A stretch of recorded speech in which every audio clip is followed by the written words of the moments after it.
Hello mga kalablas! It's your girl, Camila, bringing you that unstoppable positive energy. If you're ready for good vibes, motivation, and a little bit of fun, then you're in the right place!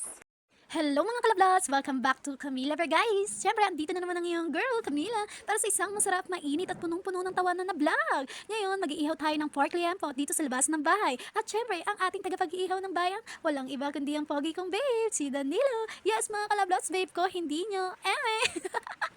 So, samahan nyo kami sa kulitan, kwentuhan, at syempre sa kainan. Handa na ba kayo? Let's go! Ayan na, si Bae, ready na magpakadalubhasa sa pag-iihaw. O, diba? Pero teka, mahal, siguro ka bang ikaw ang lulutuin mo? Hindi ang sarili mo? Parang ikaw ang naliligo sa uso ka. Babe, bakit parang mas nasusunog yung kilay ko kaysa sa uling? Ang kapal.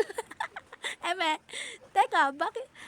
Teka, babe, bakit parang mas matagal pa maluto tong liempo kaysa sa pagre-reply mo minsan? Eme!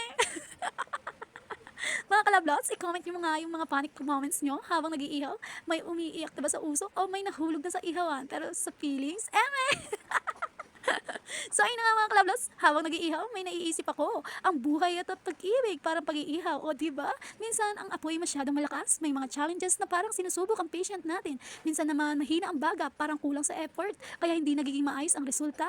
Pero kapag sakto lang ang init, tiyaga at pagmamahal, magiging perfect ang luto. O diba? Ganun din sa relasyon, huwag mainip, huwag sumuko. May tamang oras para sa lahat, tulad ng liampo. Ang love dapat hindi minamadali. O diba? Mahugot ang mga kalablots mo. So ayun na nga mga kalablas, bilihan ng pampatulog ni Papa. O diba?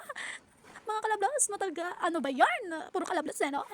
So yun na nga mga kalablas, matapos ang ihawan, bumili tayo ng Red Horse, pampatulog ni Papa. O diba? Takting yan.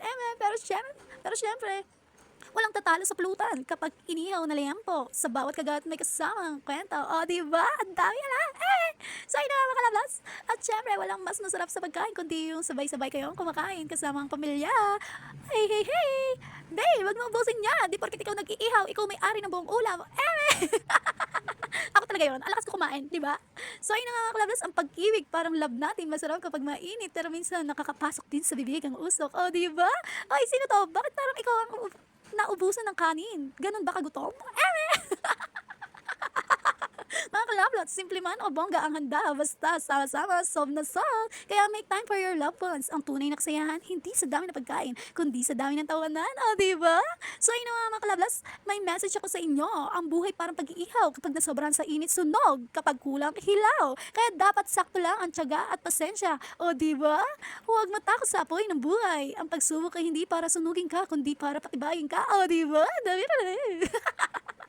Ang pag-ibig mas masarap kapag may kasamang mahal sa buhay.